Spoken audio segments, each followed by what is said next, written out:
At 38 years old, Marcus Hill, an HVAC technician earning a steady but modest $61,000 a year, stood in the gleaming, sterile corridor of the University of Pennsylvania Hospital's most exclusive surgical wing. The air itself smelled expensive, a crisp, antiseptic scent that failed to mask the underlying aroma of wealth and privilege. In his hand, he held a standard-issue hospital clipboard. The form clipped to it, however, was anything but standard. It was the final guarantor agreement. On the line for financial responsibility, his signature was firm and clear. He had just facilitated the transfer of $84,500, a sum that represented every penny of his savings, and a personal loan so large it felt like a physical weight on his chest. It was the full, uncovered cost of his mother-in-law's complex spinal surgery. Through the large glass window of the private room, a room that looked more like a suite at the Four Seasons, complete with a $300 bouquet of lilies on the windowsill, he saw them. His wife Tiana, and her mother, Yvonne. Yvonne was propped up in the high-tech hospital bed, her silver hair perfectly coiffed even in recovery. Tiana was perched on the edge of a plush visitor's chair, laughing at something her mother had said. Two young nurses, their faces bright and attentive, were tending to Yvonne, checking her vitals on a monitor that glowed with calm green lines. Marcus felt a small, hesitant smile touch his own lips. It was over. The weeks of stress, the tense financial negotiations, the frightening reality of the surgery itself. Yvonne was safe. Tiana was happy. He had done it. He had shouldered the burden because, as Tiana had reminded him countless times, it's what a husband does. It's what family does. He pushed the door open gently, the soft whoosh of the hydraulic closer announcing his arrival. The two nurses looked up and smiled politely. Tiana glanced over her shoulder, her expression unchanged before turning back to her mother. Yvonne's eyes met his for a fraction of a second. There was no warmth, no gratitude. Just a flicker of something that looked like annoyance before her gaze shifted to the nurse on her right. "Everything looks wonderful, Mrs. Morris," the nurse said cheerfully. "You have a wonderful family here to support you. Your daughter has been here all morning, and your son-in-law, too." Yvonne gave a delicate, dismissive wave of her hand, a gesture Marcus had seen 1,000 times. It was the same gesture she used to wave away a waiter or a fly. "Oh, Tiana is a treasure," Yvonne said, her voice smooth as silk. Then she nodded her head almost imperceptibly in Marcus's direction. Her next words were not whispered. They were spoken in a clear, conversational tone, meant for the nurses, for the room, for the world to hear. Him? Oh, he's nobody. He's just the man who pays the bills. The air in the room didn't just go silent, it seemed to solidify, to press in on Marcus from all sides. The cheerful chatter of the nurses died in their throats. They exchanged a brief, mortified glance. Tiana, to her eternal shame, did nothing. She didn't correct her mother. She didn't defend her husband. She simply picked at a loose thread on her $1,800 Louis Vuitton handbag, suddenly fascinated by its construction. Marcus stood frozen in the doorway. The clipboard in his hand felt impossibly heavy, its edges sharp against his trembling fingers. He looked down at the paper. The black ink of his name, Marcus Hill, seemed to mock him. Beside it, in the box labeled Relationship to Patient, he had written Son-in-law, and below that, the section detailing the financial arrangement, the transfer of a life-altering sum of money from his account to the hospital's.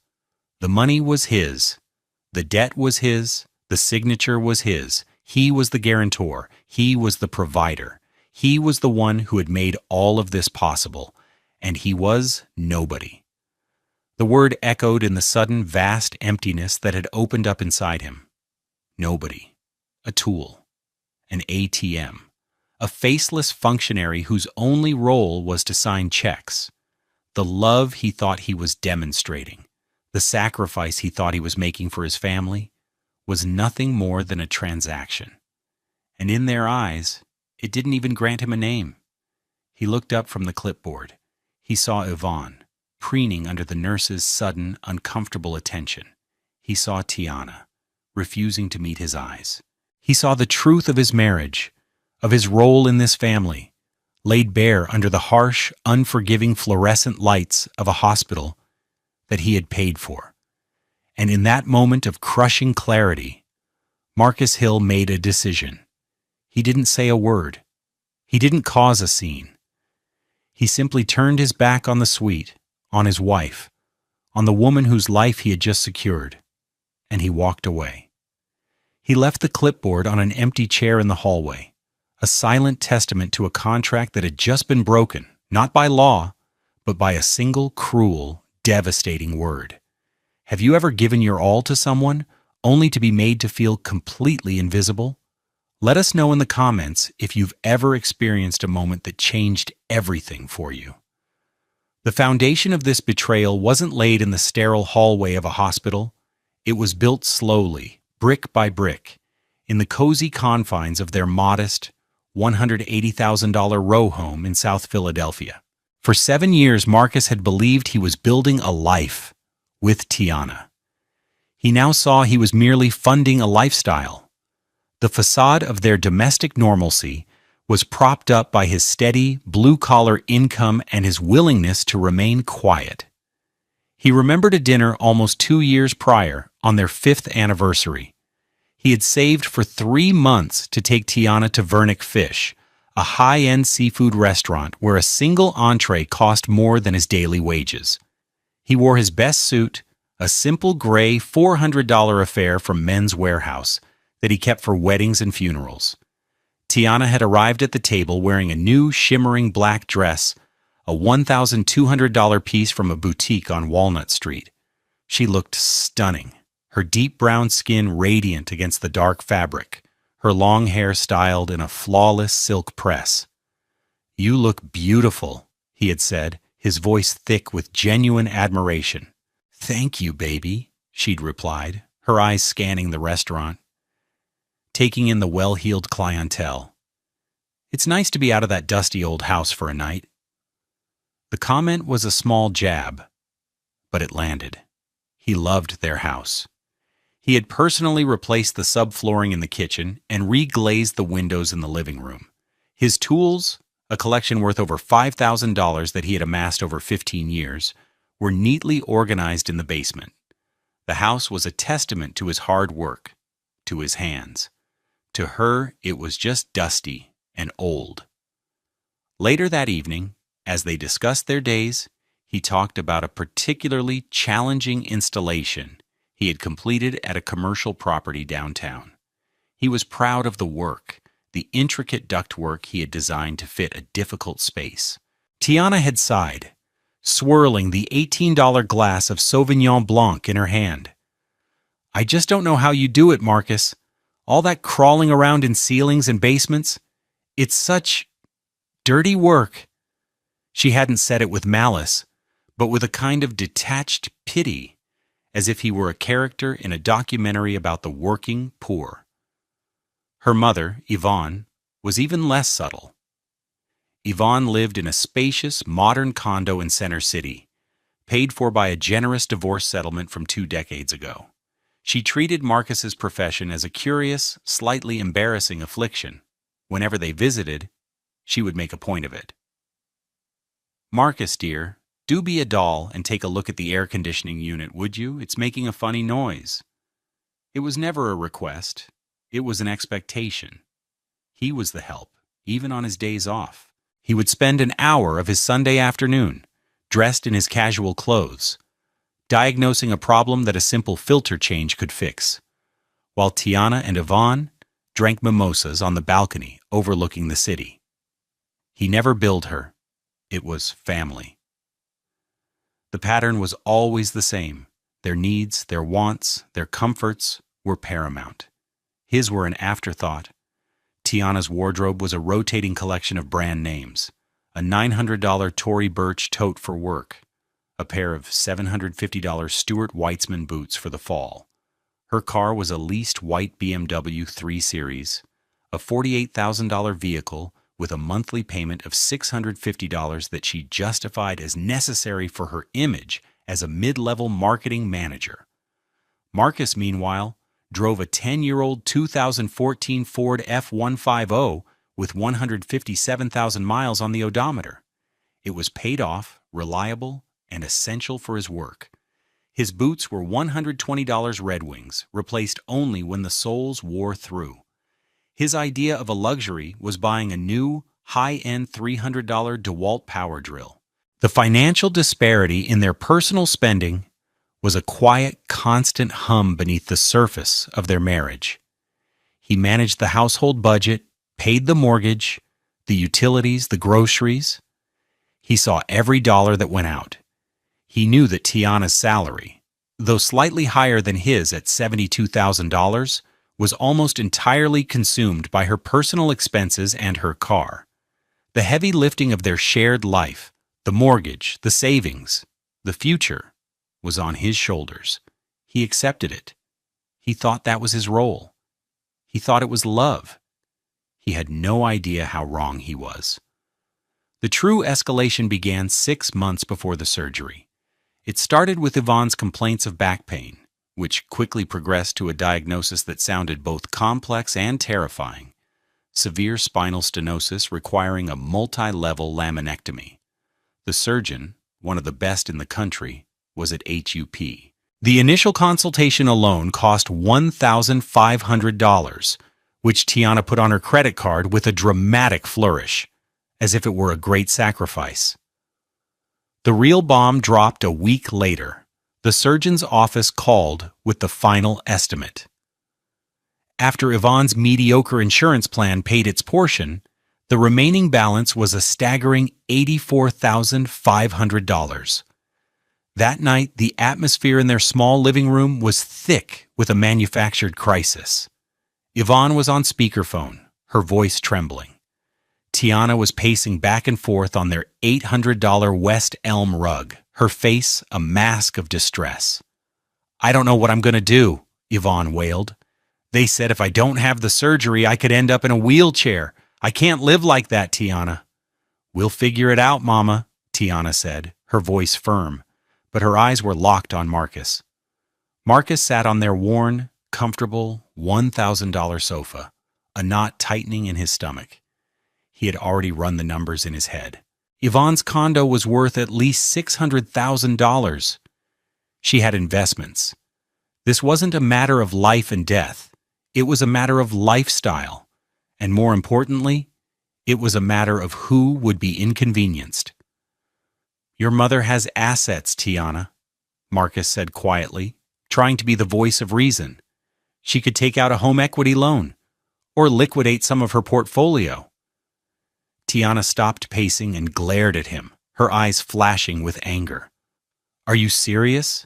You want my mother, at her age, to go into debt? To risk her home? The home she plans to leave to me?" The last part hung in the air, unspoken, but perfectly clear. Preserving Yvonne's estate was preserving Tiana's inheritance. His finances, however, were apparently fair game. "I'm not saying she should risk her home," Marcus countered, keeping his voice even. "I'm saying she has options. We don't." "What do you mean we don't?" Tiana shot back. "You have savings, don't you? That money you've been putting away for a down payment on a bigger house?" He was stunned. The down payment was their dream, or so he thought. It was for a future family, for a yard, for a life they were supposed to be building together. He had meticulously saved for 5 years, accumulating $22,000. "That's for a house, Tiana. For us," he said, his voice strained. "And it's only $22,000. That's not even close. So take out a loan for the rest," she said, as if it were the most obvious solution in the world. "It's my mother, Marcus. This isn't a new car. This is her ability to walk. I can't believe you're being so selfish." The word selfish hit him like a physical slap. He who worked 60 hours a week, who managed their finances with painstaking care, who had put her desires above his own for years, was being called selfish. Yvonne, still on speakerphone, seized the opportunity. "I never wanted to be a burden," she sniffled, a masterful performance of guilt tripping. "If it's too much, I'll just learn to live with it." The pressure was immense, a coordinated pincer movement of emotional manipulation. Over the next 2 weeks, it was relentless. Tiana would give him the silent treatment for days, communicating only through sighs and martyred expressions. When she did speak, it was to remind him of his duty. "I took vows, Marcus, in sickness and in health. That extends to my mother. She's my family. She's supposed to be your family, too." Yvonne would call him directly, her voice frail and pleading. "I know it's a lot to ask, Marcus, but you're such a good, strong man. Tiana and we count on you so much." It was the most positive reinforcement he'd received from her in 7 years, and it was utterly transparent. The final straw came on a Tuesday night. Marcus came home late, exhausted after a grueling day wrestling with a faulty commercial freezer unit. The house was dark. Tiana was in bed, facing the wall. "Tiana?" he asked softly. "I went to see my mother today," she said, her voice muffled by the pillow. "She was trying to climb the stairs to her bedroom and she fell. She just lay there on the floor and cried, 'Marcus,' because she couldn't get up. And you're worried about a down payment." He knew with a sickening certainty that it was a lie. A calculated, cruel lie designed to break him. But the image it conjured, whether real or not, did its job. He pictured the proud, imperious Yvonne helpless on the floor. He pictured Tiana's genuine fear for her mother, and he felt his resolve crumble. What was money, really? What was debt? He was a provider. This is what providers did. The next morning he called the bank. He made an appointment. He told Tiana he would do it. Her relief was immediate and total. She hugged him, kissing his cheek with a warmth that had been absent for weeks. "Oh, thank you, baby," she whispered. "You're doing the right thing. You're saving her life." He felt no triumph, no sense of righteous sacrifice. He just felt hollowed out. A few days later, he sat in a sterile cubicle at a TD Bank branch, across from a loan officer who looked barely 25. The man reviewed his application, his $61,000 salary, his excellent credit score, and the staggering amount he was requesting. A $62,500 personal loan. The officer cleared his throat. "Sir, with the interest rate at 9.8%, your monthly payment will be $1,182 for 60 months. Are you aware of that?"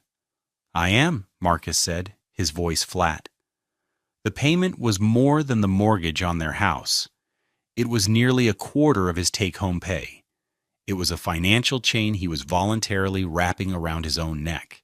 He signed the papers, his hand steady despite the roaring in his ears. He transferred his entire $22,000 in savings to his checking account. And when the loan funded the next day, he authorized the full wire transfer of $84,500 to the hospital. The money left his account in a single, silent, digital rush. He felt like he had just sold a piece of his soul. That night, Tiana celebrated by ordering from their favorite expensive Thai restaurant, a $95 indulgence. As they ate him, she scrolled through the Neiman Marcus website on her phone, pointing out a pair of $850 Jimmy Choo heels she wanted. "To wear to Mama's recovery party," she'd said with a bright, unconcerned smile. Marcus looked at his wife, a woman who could so effortlessly plan to spend nearly a month's worth of his new loan payment on a pair of shoes, and he felt a cold, terrifying distance open between them. He was in a different world now, a world of debt and sacrifice that she couldn't or wouldn't even begin to comprehend. He had bought her mother's health, but he was beginning to suspect he had lost his wife in the transaction. What he didn't know was that he had never really had her at all. The day of the surgery came and went in a blur of anxiety. Marcus sat in the waiting room for 6 hours, nursing a single, cold cup of coffee from the hospital's overpriced cafe, a $6 waste of money. Tiana sat beside him, fielding texts and calls from concerned relatives, her voice a performance of stressed but controlled competence. When the surgeon finally emerged, a tall, confident man with an aura of importance, he announced that the procedure had been a complete success. Yvonne was in recovery. Relief washed over Marcus so intensely it left him weak. It had been worth it.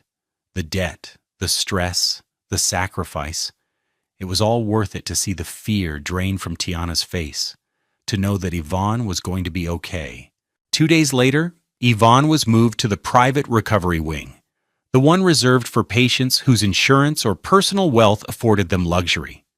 It was on the top floor of the Perelman Center for Advanced Medicine, a tower of glass and steel that offered breathtaking views of the city. Marcus had never been in a hospital room like it.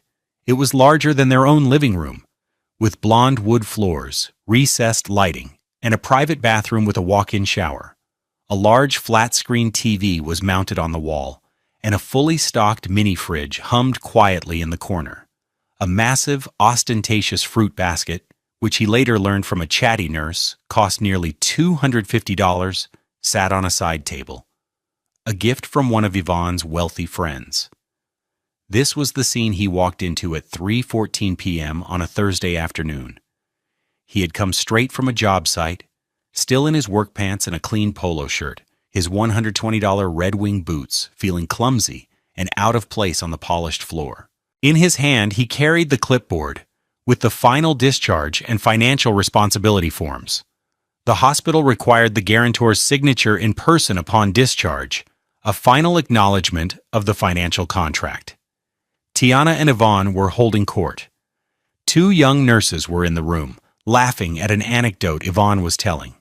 His mother-in-law, propped against a mountain of plush pillows, looked more like she was on a luxury vacation than recovering from major surgery. Her makeup was done, her silver hair was immaculate. Tiana was glowing, basking in her mother's restored vitality. Marcus pushed the door open. The happy chatter paused for a beat as 4 pairs of eyes turned to him. The nurses offered polite, professional smiles. Yvonne's face tightened almost imperceptibly. Tiana's expression was blank, as if he were a room service attendant she hadn't summoned. He cleared his throat. "Hi. They asked me to bring these up for a final signature." He held up the clipboard. One of the nurses, a kind-faced young woman with her hair in neat cornrows, stepped forward. "Oh, perfect. We're just finishing up Mrs. Morris's final vitals check before the discharge process begins. It's so wonderful to see her doing so well. You have such a lovely family." It was this innocent, well-intentioned comment that served as the trigger. Yvonne let out a soft, tinkling laugh, a sound that Marcus had once found charming, but now recognized as condescending. She waved a dismissive hand, her rings catching the light. "Tiana is a darling, yes?" she said, her voice carrying clearly through the quiet room. She then tilted her head towards Marcus, who was standing not 10 feet away. She didn't lower her voice. She didn't try to be discreet. She looked directly at the nurse and delivered the line that would shatter his world. "Him?" she said, a small, cruel smile playing on her lips. "Oh, he's nobody. He's just the man who pays the bills." The silence that followed was deafening. It was a vacuum that sucked all the warmth and air out of the room. The nurse who had spoken blushed a deep, mortified red. The other nurse suddenly found the IV drip fascinating. Tiana, his wife, the woman who had begged him, cried to him, and manipulated him into taking on a mountain of debt for the woman in that bed, simply stared at her own perfectly manicured nails. She didn't protest. She didn't correct. She didn't even flinch. Her silence was a resounding endorsement of her mother's words, nobody. The words slammed into Marcus with the force of a physical impact. It wasn't just an insult, it was an erasure. It negated his sacrifice, his love, his very identity within the family he had tried so hard to be a part of. He was not a husband, not a son-in-law, not a partner. He was a function, a wallet, an inanimate object that produced money. His gaze dropped to the clipboard in his hands. The black and white of the form was stark, clinical. Patient, Yvonne Morris guarantor, Marcus Hill relationship to patient. Son-in-law financial responsibility, 100%. He ran his thumb over his own name. Marcus Hill. He was somebody. He had a name. He had a job. He had a life. He had just signed away 5 years of that life for the woman who had just publicly declared him a non-entity. A cold, calm clarity washed over him, extinguishing the hot flash of shame and anger. It was the same methodical focus he felt when diagnosing a complex HVAC system. He analyzed the components, identified the faulty part, and understood what needed to be done. The faulty part was his belief in this family. The solution was to disconnect himself from the system. He looked up one last time. He saw Yvonne, smug and self-satisfied. He saw Tiana, cowardly and complicit. They hadn't noticed the change in him. They were already moving on, Yvonne launching into another story, eager to recapture her audience. They had dismissed him so completely that they didn't even register his presence anymore. So he made himself absent. Without a word, without a sound, he turned around. He walked out of the multi-thousand-dollar-a-day hospital suite. In the hallway, he placed the clipboard on an empty chair next to a decorative ficus tree. He walked past the nurse's station, ignoring the curious glances. He got into the elevator, descended through the floors of the glass tower, and walked out into the gray, drizzly Philadelphia afternoon. The cool rain that was beginning to fall on his face felt like a baptism. It was washing something away. He got into his old Ford F-150, the familiar scent of worn fabric and coffee a comforting balm. He turned the key, and the engine rumbled to life. He did not look back. His phone buzzed in his pocket as he drove. A text from Tiana. 6:47 p.m. Where did you go? Mama wants a latte from the good place downstairs. He ignored it. Another buzz. 7:15 p.m. Seriously, Marcus, where are you? The discharge nurse is looking for you. He kept driving, his knuckles white on the steering wheel. He drove through the bustling streets of West Philly, past the vibrant murals and the lively storefronts, his mind a quiet, cold space. He was not playing dumb. He was playing sane.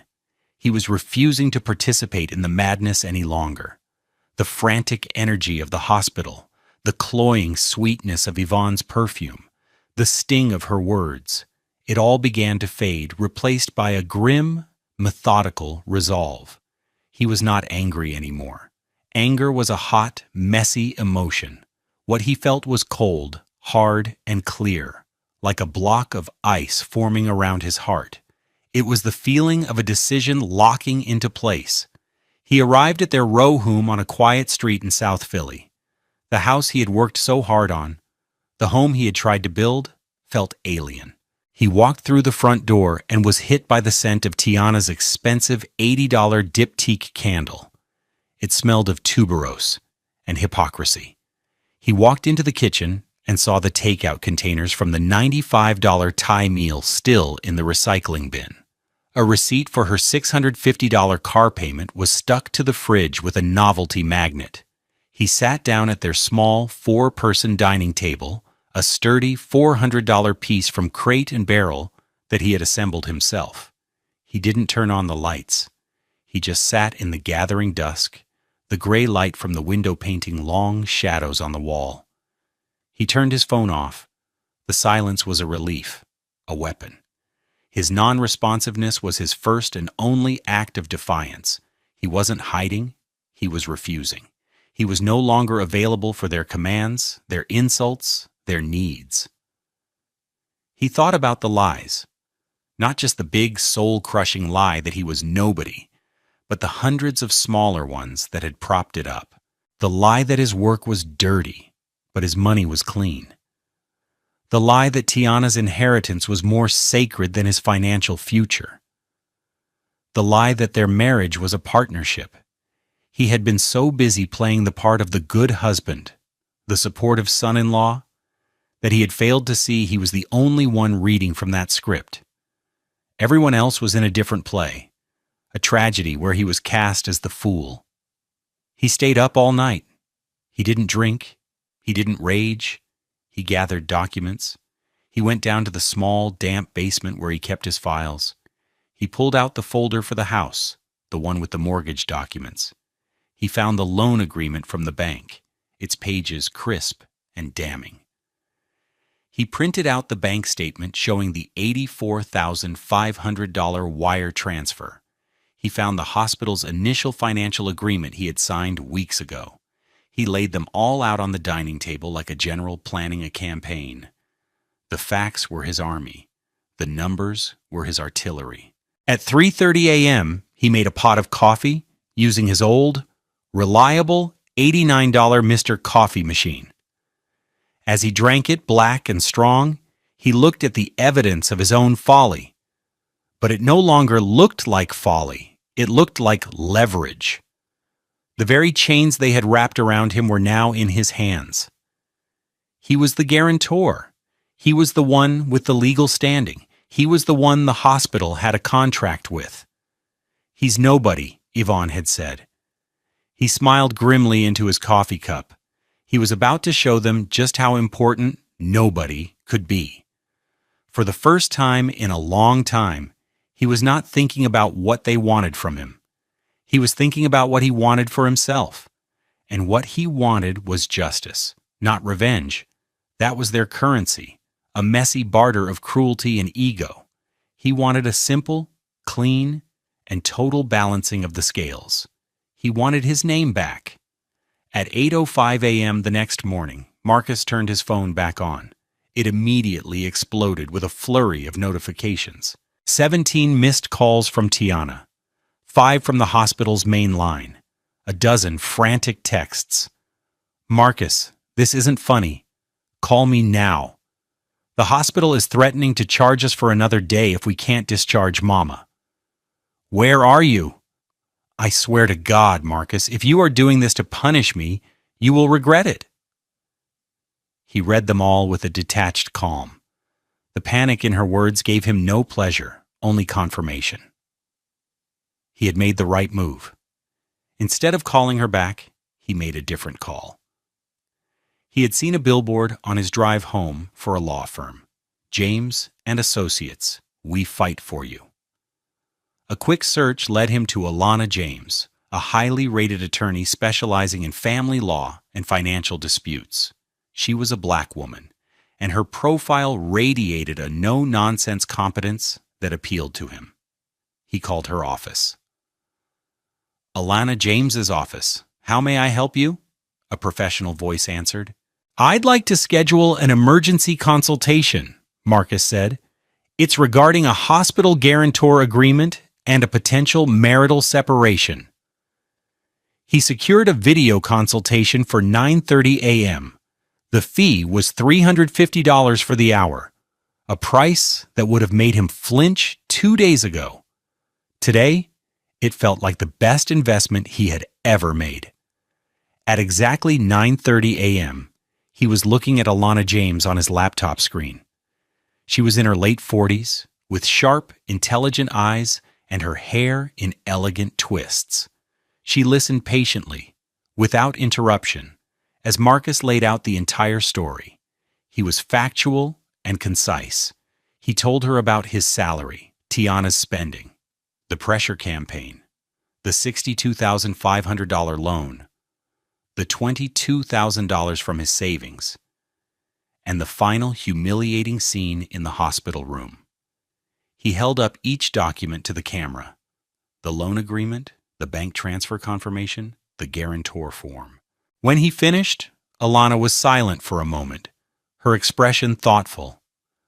"Mr. Hill," she said, her voice firm and clear, "let me be blunt.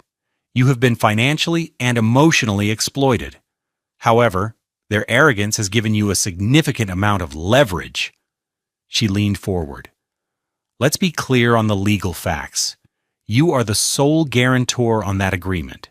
The hospital's contract for payment and services is with you, and you alone. You have already fulfilled the primary obligation by paying for the surgery itself. The discharge process, however, is a separate administrative event that requires your signature to release the hospital from liability and to confirm the care plan. Is that correct?" "Yes," Marcus said.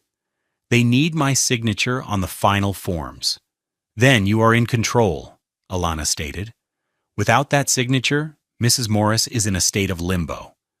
The hospital cannot formally discharge her.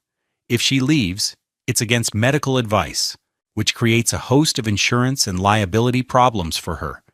If she stays, they will continue to bill for the room and services, and because you are still the guarantor of record, they will bill you." Marcus felt a jolt of alarm. "So I'm still on the hook?" "Temporarily," Alana corrected, "which is why we are going to be proactive. Your first step is to communicate to the hospital, in writing, that you are revoking your status as guarantor for any and all charges incurred after, let's say, 5 p.m. yesterday. You will state that your initial obligation has been met. This puts the onus back on them. They will not let a patient with an uncertain payment source remain in their most expensive wing. They will demand that your wife and mother-in-law provide a new guarantor immediately." She continued, "Your second step is to decide what you want. This is no longer just about the hospital. This is about the end of your marriage. I can begin drafting separation papers immediately.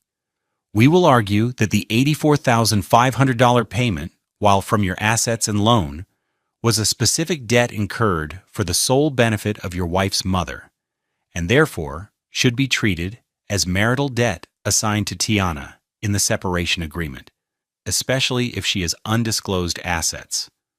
She has a stock portfolio," Marcus said, the memory of her casual mention of it surfacing.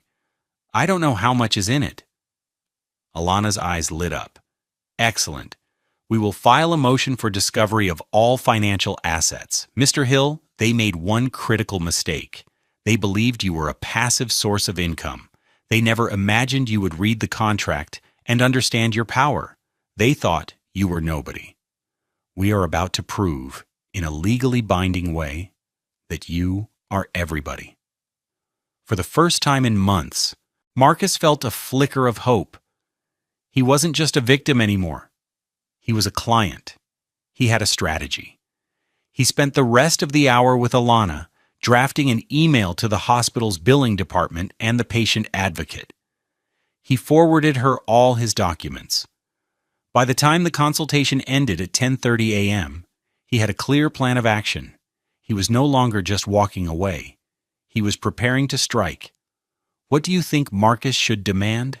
Is he right to take this stand? Share your thoughts below. The first call came at 10:48 a.m., just minutes after he and Alana had sent the formal email to the hospital. It was from a blocked number. Marcus let it go to voicemail. The message, from a woman who identified herself as Sarah from the hospital's administrative office, was clipped and tense. "Mr. Hill, we have received your email.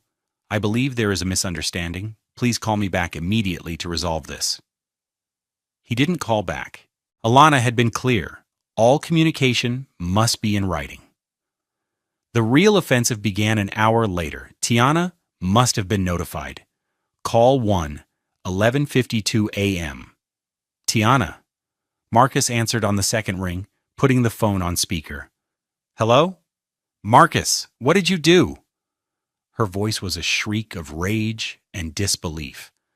They're trying to kick my mother out of the hospital.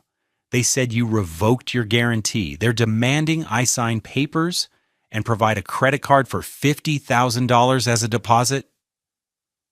Marcus remained silent, letting her frantic energy dissipate into the quiet of his house. "Are you listening to me?" she screamed. "My mother just had spinal surgery. You can't do this to her, to us, after everything you promised." "I promised to pay for the surgery, Tiana," Marcus said, his voice level and cold. "The bill is paid, $84,500. My promise is fulfilled." "This is about that stupid comment, isn't it?" she spat. "You're this fragile? You're going to destroy our family because my mother, who is on pain medication, made a little joke?" "It wasn't a joke, Tiana. It was the truth. It's how you both see me. I'm just the man who pays the bills. So, the bill is paid. My services are no longer required." He could hear her sputtering on the other end, a mixture of fury and dawning horror. "What do you want, Marcus? Is that it? You want money? Fine. We'll pay you back. Just fix this." "It's too late for that," he said calmly. "I don't want your money. I want you to listen very carefully. The hospital needs a new guarantor. That person is not me. My lawyer, Alana James, will be in touch with you regarding the terms of our legal separation." He heard a sharp intake of breath. "Separation? You're leaving me over this?" "No, Tiana," Marcus said, and the finality in his own voice surprised him. "I'm leaving you because of everything. This was just the moment I finally opened my eyes." He hung up the phone. Call 2, 1:20 p.m. A man identifying himself as Mr. Davies, the Director of Patient Financial Services. His tone was professional, but edged with steel. "Mr. Hill, I'm calling to strongly advise you to reconsider your position. You signed a binding contract." "And I fulfilled it," Marcus replied, repeating the line that was becoming his mantra. "The surgery was paid in full. Any services rendered after 5 p.m. yesterday are not my responsibility. I have formally notified you of this in writing." "It's not that simple," Davies pressed. "Discharge is part of the continuum of care. Your withdrawal creates a significant logistical and financial problem." "That sounds like a problem for the patient, Mrs. Morris, and her daughter, Tiana Hill," Marcus said, his voice devoid of emotion. "My lawyer has advised me that my legal position is secure. If you have further questions, you can direct them to her." He gave him Alana's name and number. "Mr. Hill," Davies said, his voice dropping, "this action is highly unusual and, frankly, unprofessional." Marcus almost laughed. "Unprofessional? I'm an HVAC technician. I'm not a professional husband. I'm just nobody, remember?" He hung up, the click of the phone echoing with finality. The rest of the afternoon was a cascade of frantic voicemails.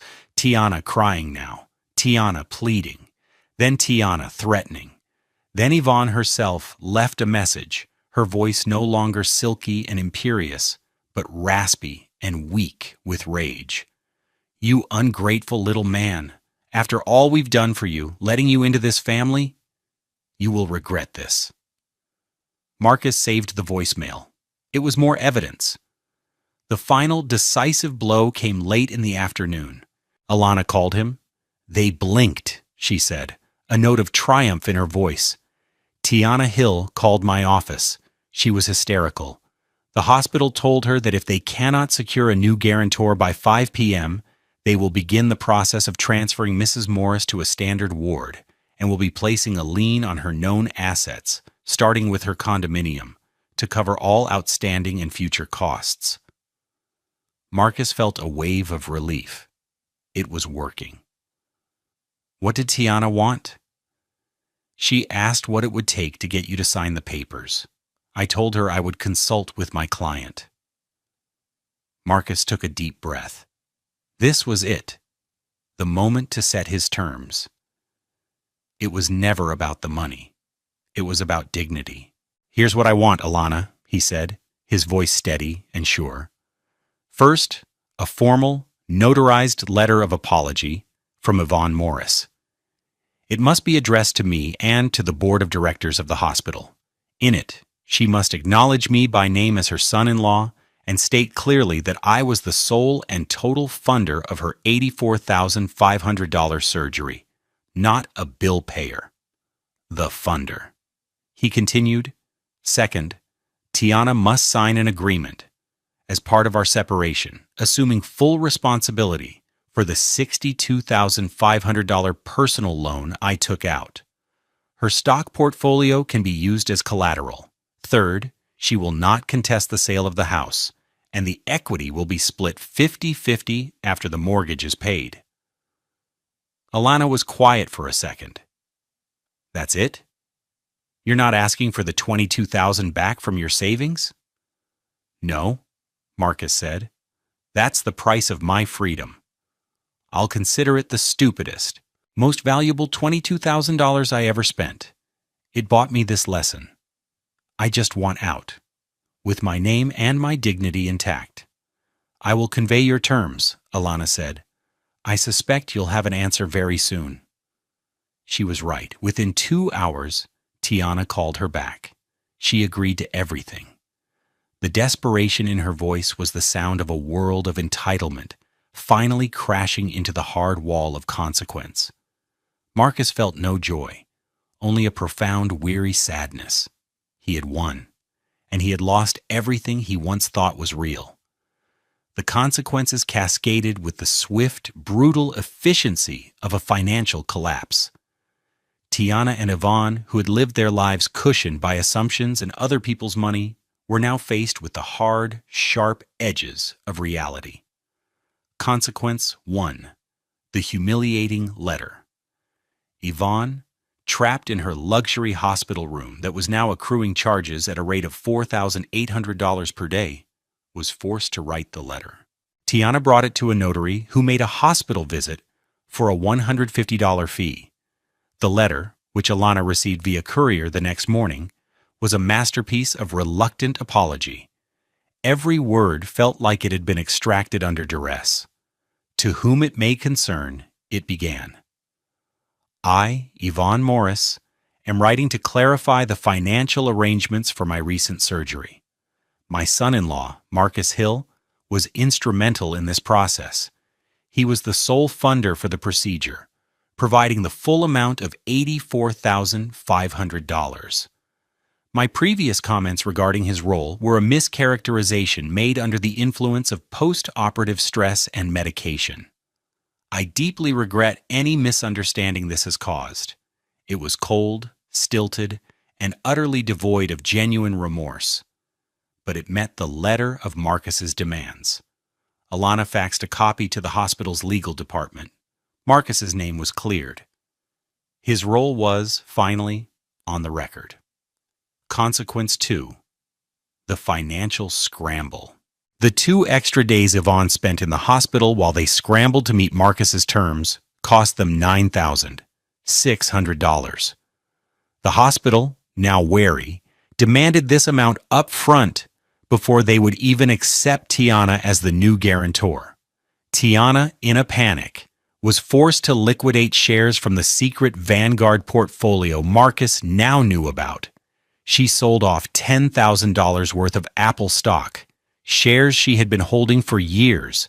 The sale not only cost her the money, but also a significant future capital gain. Consequence 3. The loss of the status symbol. The humiliation didn't end there. To satisfy the hospital's requirement for a new guarantor, and to cover the ongoing costs of Yvonne's extensive post-operative care, which would no longer be funded by an endless line of credit from Marcus, Tiana had to make a drastic move. She had to sell her beloved white BMW 3 Series. The car was her identity, her armor in the world. A quick sale to a dealership only netted her $38,500 for a car, with a $43,000 market value. The loss of $4,500 was a bitter pill, but the loss of the car itself was a crushing blow to her ego. A week later, a former colleague saw her waiting for a bus on Market Street and texted a friend about it. The news spread through her social circle like wildfire. Consequence 4. The legal separation. The separation agreement was swift and brutal. With the notarized letter and the evidence of the secret stock portfolio, Tiana had no leverage. Alana James drafted an agreement that assigned the full $62,500 loan debt to Tiana.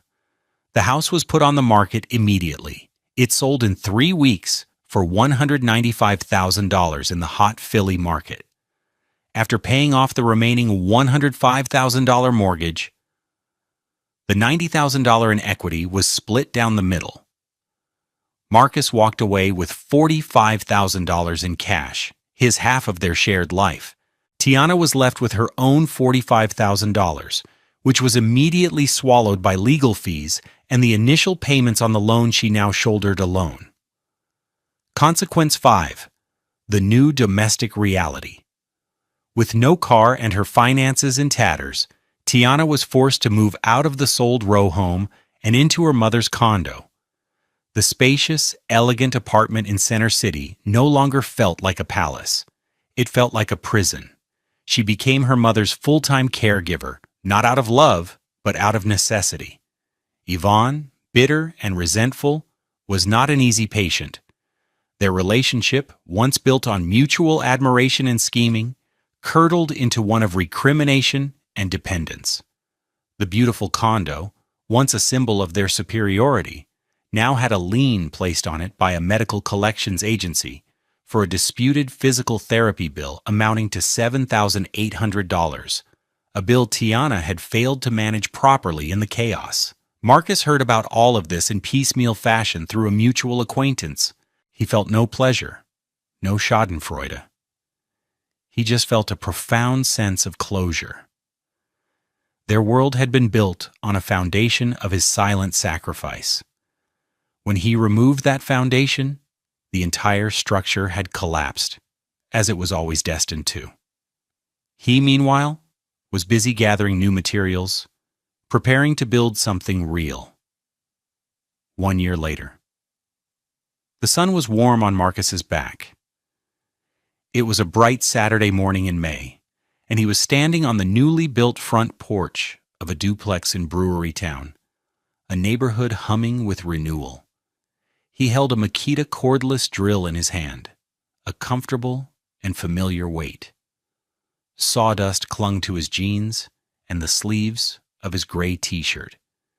He had bought the property 6 months ago for $275,000, using his $45,000 from the house sale and a new mortgage that felt entirely his own.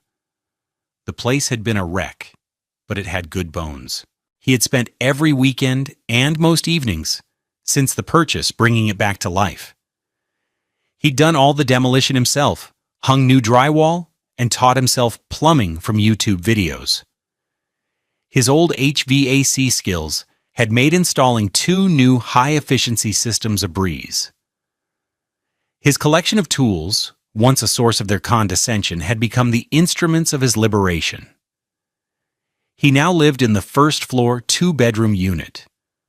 The second-floor unit, which he had just finished renovating, was already rented out. A young couple, a graphic designer and a chef, had moved in last week. Their rent check of $1,600 a month covered his entire mortgage payment, plus $200. His $61,000 salary from his HVAC job, which he had started to love again, was now entirely his. He was saving more money than he ever had, even when he was part of a dual-income household. He was building equity. He was building a future. He took a sip of his coffee, looking out at the tree-lined street. A few weeks ago, he had met a woman named Chloe at a local coffee shop.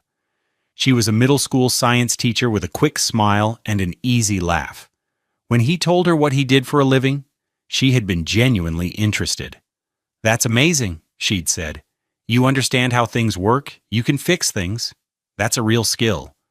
Last weekend, She had come over and helped him paint the trim on the porch, her hands getting splattered with white paint, her laughter echoing in the afternoon air.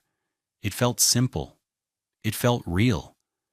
He thought back to that moment in the hospital, the word nobody that had once echoed like a death knell in his soul.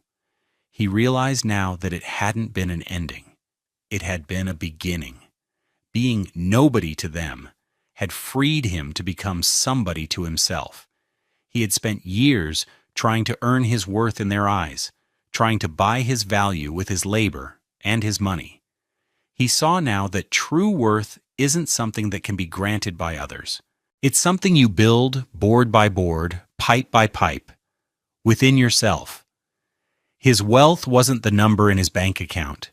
It was the calluses on his hands, the peace in his quiet home, the satisfaction of standing on a porch that he had built himself. The world tells you that your value is tied to what you can provide for others, that your love is measured by the size of your sacrifice. But sometimes the greatest act of love is the one you show to yourself. It's the act of walking away from those who would diminish you, of refusing to be a footnote in someone else's story. It's about picking up your own tools and building your own foundation, one that no one can ever take away from you. Because when you build your life on the bedrock of self-respect, you create a home that can withstand any storm. Have you ever had to walk away to find your own worth? Share your story of rebuilding in the comments below. Let's lift each other up.